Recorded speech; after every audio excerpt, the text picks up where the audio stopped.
الشيطان الرجيم بسم الله الرحمن الرحيم ومن الناس من يعبد الله على حرف فإن أصابه خير اطمأن به وإن أصابته فتنة انقلب على وجهه خسر الدنيا والآخرة ذلك هو الخسران المبين يدعو من دون الله ما لا يضره وما لا ينفعه ذلك هو الضلال البعيد يدعو لمن ضره أقرب من نفعه لبئس المولى ولبئس العشير ان اللہ يدخل الذين آمنوا وعملوا الصالحات جنات تجری من تحتها الانہار ان اللہ يفعل ما يريد۔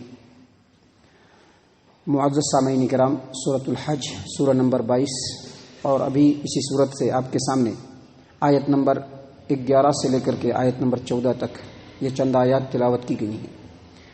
یہ جو آیات آپ کے سامنے ابھی تلاوت کی گئی ہیں ان میں سے پہلی آیت ہے، یعنی وَمِنَ النَّاسِ مَن يَعْبُدُ اللَّهَ عَلَى حَرْفٍ، لوگوں میں کوئی ایسا بھی ہے جو کنارے پر کھڑے ہو کر کے اللہ کی عبادت کرتا ہے، کنارے پر کھڑے ہو کر کے۔ فَإِنْ أَصَابَهُ خَيْرٌ، اگر اس کو کوئی بھلائی پہنچتی ہے، اطمأن بِهِ، تو اسلام سے وہ مطمئن ہو جاتا ہے۔ وَإِنْ أَصَابَتْهُ فِتْنَةٌ، اور اگر اس کو کوئی نقصان پہنچتا ہے، تکلیف پہنچتی ہے، انقلب علی وجهه، تو اسلام سے پھر جاتا ہے۔ اللہ نے کہا خسر الدنیا والآخرہ، اس آدمی نے دنیا اور آخرت دونوں کا نقصان کر لیا، اس کا آخرت کا بھی نقصان ہوا اور اس کے دنیا کا بھی نقصان ہوا۔ ذالک هو الخسران المبین، اور یہ بہت ہی واضح ترین گھاٹا ہے، بالکل صریح نقصان ہے یہ۔ اس آیت کریمہ کی تفسیر میں امام بخاری رحمہ اللہ اپنی صحیح البخاری کتاب التفسیر باب قولہ تعالی ومن الناس من یعبد اللہ علی حرف، عبداللہ ابن عباس رضی اللہ عنہما کی تفسیر کو نقل کیا ہے۔ وہ کہتے ہیں کہ مدینے کے اندر ایک آدمی آتا تھا اور اس کے بیوی بچے مدینے کے اندر رہتے تھے۔ جب وہ آتا کچھ دن رہتا اور اس کے بیوی کو اگر بیٹا پیدا ہوتا اور اگر اس کے گھوڑوں کے افزائش، نسل میں افزائش ہوتی، اس کے گھوڑے کی نسل بڑھتی، تو وہ کہتا کہ اسلام بہت اچھا دین ہے۔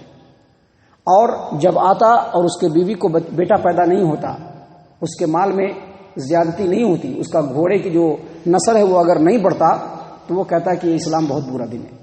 جب فائدہ دیکھتا تو کہتا کہ جب سے اسلام قبول کیا ہوں بڑی فائدہ ہے، اور جب نقصان دیکھتا تو کہتا کہ اسلام کو جب سے قبول کیا ہے دیکھو نقصان ہی ہو رہا ہے۔ اللہ نے ایسے ہی لوگوں کے بارے میں کہا ہے کہ لوگوں میں کچھ ایسے لوگ ہیں جو کنارے پر کھڑے ہو کر کے اللہ کی عبادت کرتے ہیں، اسلام میں بھی نہیں ہے اور کفر میں بھی نہیں ہے، بالکل بیچو بیچ میں ہے۔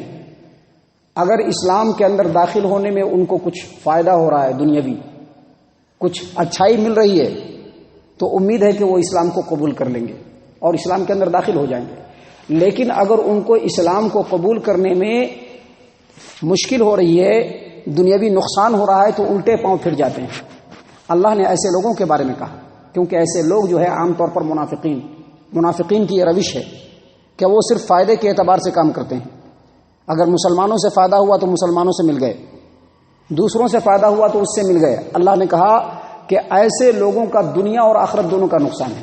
دنیا کا نقصان کیسے ہوا؟ دنیا کا نقصان اس طرح سے ہوا کہ نہ مسلمانوں کے درمیان ان کو عزت ہے اور نہ ہی کافروں کے درمیان ان کو عزت ہے۔ ایسے جو دوغلے قسم کے جو لوگ ہوتے ہیں، جن کی دو پالیسیاں ہوتی ہیں، ان کے پاس ملے تو ان کی طرح سے بات کر رہے ہیں، ان کے پاس ملے تو ان کی طرح سے بات کر رہے ہیں۔ ان کا دنیا کا سب سے بڑا نقصان یہ ہوتا ہے کہ نہ یہ اس فریق کے لیے عزت والے ہیں اور نہ اس فریق کے لیے عزت والے ہیں۔ جو انسان سیدھی اور کھری بات بولنے والا ہے، اللہ تبارک و تعالیٰ اس کو دنیا کے اندر بھی عزت دیتا ہے، کیونکہ کسی بھی انسان کے دل کے اندر محبت یہ اللہ پیدا کرتا ہے۔ اور منافقین ہمیشہ سیدھے اور سچے لوگوں سے نفرت کرتے ہیں اور ان سے ہمیشہ ان کو دکھ رہتا ہے۔ تو یہ جو کسی کے دل میں محبت جو ہوتی ہے اللہ ڈالتا ہے، اور اللہ نے ایمان والوں کو بالکل واضح طور پر دو ٹوک انداز میں بات کرنے کا حکم دیا ہے۔ لیکن یہ منافق قسم کے جو لوگ ہوتے ہیں، چونکہ دونوں طرف کا پانی مارنے والے ہوتے ہیں، اس لیے دونوں طرف ان کو عزت نہیں ہے۔ یہ اگرچہ ان کی بات سن لے گا یہ گروپ کا آدمی، لیکن پھر بھی کہے گا کہ یہ دوغلا آدمی ہے، یہ ادھر بھی یہی بات کرے گا ادھر بھی وہی بات کرے گا۔ اور اس فریق کا جو آدمی ہوگا وہ بھی اس کی بات سنے گا لیکن دل میں عزت نہیں آئے گی۔ تو یہ دنیا کا نقصان ہے کہ نہ یہ مومنوں میں ان کو پذیرائی حاصل ہوئی اور نہ ہی کافروں میں ان کو پذیرائی حاصل ہوئی۔ اور آخرت کا نقصان یہ ہے کہ ایسے منافقین جو ہوں گے وہ جہنم کے سب سے نچلے طبقے میں ہوں گے۔ اللہ نے اسی بات کو یہاں پر فرمایا کہ وَمِنَ النَّاسِ، لوگوں میں کچھ ایسا بھی ہے جو کنارے پر کھڑے ہو کر کے اللہ کی عبادت کرتا ہے، اس کو بھلائی پہنچ رہی ہے تو اسلام سے مطمئن ہو جاتا ہے، اور اس کو جب برائی پہنچتی ہے تو الٹے پاؤں پھر جاتا ہے، اور ایسے لوگوں کا دنیا اور آخرت دونوں کا نقصان ہے۔ اللہ نے فرمایا یدعو من دون اللہ ما لا یضرہ ولا ینفعہ، ایسے منافقین جو ہوتے ہیں اللہ کو چھوڑ کر کے ایسے چیزوں کو پکارتے ہیں جو نہ ان کو نفع پہنچا سکتا ہے اور نہ ہی نقصان پہنچا سکتا ہے۔ اور اللہ نے مزید فرمایا ذالک هو الضلال البعید، اور یہ گمراہی کی انتہا ہے۔ آگے پھر اللہ تبارک و تعالیٰ نے مزید فرمایا یدعو لمن ضرہ اقرب من نفعہ، ایسے جو دو رخے قسم کے لوگ ہوتے ہیں ان کو پکارتے ہیں جن کو پکارنا نقصان زیادہ دے گا، نفع نہیں دے گا۔ نفع تو بہت دور ہے اس سے، کبھی کبھی نفع مل جائے گا لیکن نقصان زیادہ ہوگا۔ اللہ نے فرمایا یدعو لمن ضرہ اقرب من نفعہ، یہ جو منافقین قسم کے جو لوگ ہوتے ہیں اس کو پکارتے ہیں جن سے نقصان زیادہ پہنچے گا، نفع نہیں پہنچے گا، نفع بہت دور ہے۔ کیسے؟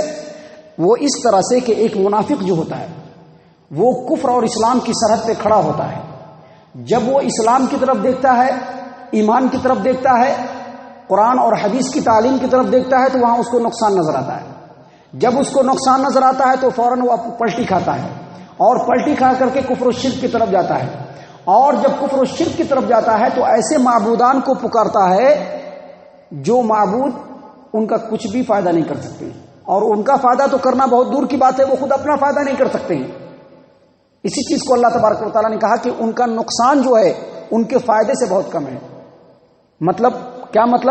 مطلب یہ کہ جس فائدے کی خاطر اس نے ایمان اور دین کا سودا کیا، جس فائدے کے اوپر اس نے اپنے ایمان کو قربان کیا، جس فائدے کے اوپر اس نے اپنے ایمان کی بھیٹ چڑھائی، ممکن ہے کہ کبھی کبھی اس کو وہ فائدہ مل جائے، لیکن کب؟ جب اللہ چاہے گا تب۔ لیکن اگر اللہ تبارک و تعالیٰ کو منظور نہیں ہوگا تو جس چیز کی خاطر اس نے اپنے ایمان کی بلی چڑھائی ہے، اللہ تبارک و تعالیٰ وہ فائدہ بھی اس کو نہیں پہنچنے دے گا، وہ فائدہ بھی اس کو نہیں پہنچنے دے گا۔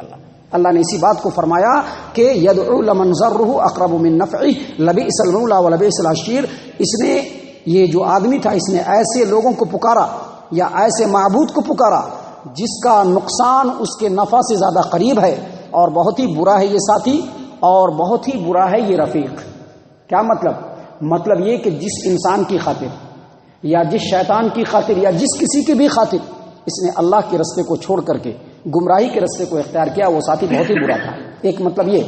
دوسرا مطلب یہ کہ ایسے منافقین، مشرکین اور بت پرست جب جہنم کے اندر جائیں گے اور جہنم کے نچلے طبقے میں جب یہ اپنے جھوٹے معبودوں کو بھی دیکھیں گے تو اس وقت کہیں گے کہ جس کی خاطر ہم نے اپنے ایمان کو بیچا وہ بھی آج ہمارے ساتھ جہنم میں جل رہا ہے اور ہماری تکلیف میں اضافہ کر رہا ہے۔ آخر میں ان تمام باتوں کو بیان کرنے کے بعد اللہ تبارک و تعالیٰ تمام مومنین کو، تمام انسانوں کو مخاطب کرتے ہوئے بہت بہترین رستہ دکھا رہا ہے۔ آپشن ہوتا ہے نا، لوگ آپشن دیتے ہیں، اگر کوئی صاحب اختیار ہوتا ہے تو وہ آپشن دیتا ہے، یا تو تم یہ کام کرو یا یہ کام کرو۔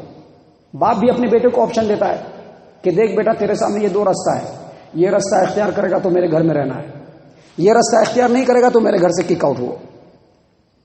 بادشاہ بھی بولتا ہے کہ دیکھو اگر ہمارے ملک میں رہنا ہے تو اس قانون کو اختیار کرنا ہے، اگر اس قانون کو اختیار کرنا چاہتے ہو تو پھر میرے ملک سے نکل جاؤ، نہیں تو بہت بدترین سزا دوں گا۔ اللہ تبارک و تعالیٰ یہاں پر پہلا آپشن دینے کے بعد مومنین کو بتلا رہا ہے اور اپنے اختیارات کو بھی بتلا رہا ہے۔ اللہ فرماتے ہیں ان اللہ یدخل الذین آمنوا وعملوا الصالحات جنات تجری من تحتها الانہار، ان لوگوں کا ٹھکانہ تو جہنم ہے، لیکن وہ لوگ جو اللہ تبارک و تعالیٰ پر صدق دل سے ایمان لاتے ہیں، اور یہ جو ایمان ہے صرف زبان کا کام نہیں ہے، ایمان جہاں زبان سے اقرار ہے وہیں دل کے اندر ایمان کی روشنی ہونی چاہیے اور عمل کے ذریعے سے اپنے ایمان کو ثابت کرنا چاہیے۔ اللہ تبارک و تعالیٰ فرماتے ہیں کہ بے شک اللہ تبارک و تعالیٰ ان لوگوں کو جو ایمان لائے اور نیک اعمال کو انجام دیے ایسی جنتوں کے اندر داخل کرے گا جس کے نیچے نہریں بہ رہی ہیں، جس کے نیچے نہریں بہ رہی ہیں، ایسے باغ میں اللہ داخل کرے گا۔ اور اس کے بعد کیا فرمایا اللہ تبارک و تعالیٰ نے؟ ان اللہ یفعل ما یرید، اللہ جو چاہے کر سکتا ہے، یعنی اللہ تبارک و تعالیٰ کے اختیارات لامحدود ہے۔ اگر کوئی بندہ اللہ تبارک و تعالیٰ پر صدق دل سے ایمان لاتا ہے اور اس ایمان کے مطابق عمل کرتا ہے تو اللہ تبارک و تعالیٰ اس کو اس کے عمل کے بدلے میں بدرجہ جس قدر جس درجہ چاہے اللہ اس کو اجر و ثواب سے نواز سکتا ہے، یہ اللہ کے اختیار میں۔ اور اللہ کے اختیار میں یہ بھی ہے کہ اس کے چھوٹی موٹی گناہوں کو، غلطیوں کو اللہ پاک صاف بھی کر دے اور معاف بھی کر دے۔ لیکن اللہ تبارک و تعالیٰ سے یہ بات دور ہے کہ اللہ اپنے بندے پر ظلم کرے۔ اللہ اپنے بندوں پر ظلم نہیں کرے گا۔ جب بندہ کسی چیز میں ماخوذ ہو جائے تو اللہ تبارک و تعالیٰ وہاں پر اپنے عدل و انصاف کو سامنے لائے گا۔ جو گناہ کرنے والا ہے اس گناہ کرنے والے بندے کو اللہ اس کے گناہ کے حساب سے اس کو سزا ضرور دے گا، اور جو نیکی کرنے والا ہے جہاں اللہ اس کے ساتھ عدل و انصاف کرے گا وہیں پر اللہ اس کو اپنے فضل سے بھی نواز دے گا۔ اللہ تبارک و تعالی ہم تمام کو ان آیات کے اوپر غور و فکر اور تدبر کرنے کی توفیق عنایت فرمائے۔ اللہ تبارک و تعالی ہم تمام کو نیک اور مومنین بندوں میں شامل فرمائے۔